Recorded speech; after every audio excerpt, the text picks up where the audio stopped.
வந்து பல்வேறு விஷயங்கள் சொல்லியிருந்தார். சிலதை ஏற்றுக்கலாம், சிலதை ஏற்றுக்கிறா போலாம். அவர் என்னைக்குமே ஒரு சீனியர். நாங்கள் அவரை எங்கே பார்த்தெல்லாம் அவர் சொன்னார். 42 நாளில் நாங்கள் உள்ளே இருக்கப்ப என்னை பார்த்து நிறைய விஷயங்கள் சொல்லுவார்.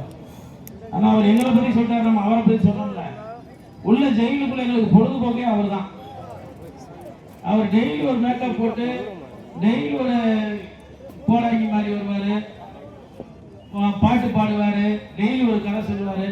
எங்களுக்கு பொழுதுபோக்கே அவர் தான். அவர் இப்போ ஒரு விளையாட்டா பேசினாலும் விஷயமா ஒரு விஷயத்தை சொல்லியிருக்கிறார். அது இந்த பொண்ணு மனநிலை எப்படி இருக்குன்னு எனக்கு தெரியல.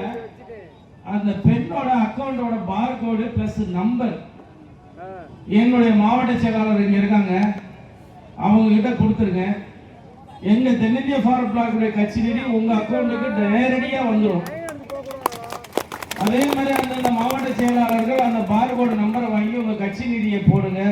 கட்சிக்காரங்க தான் செய்யணும்னு இல்லை. இந்த நிலை யாருக்கும் வரலாம்.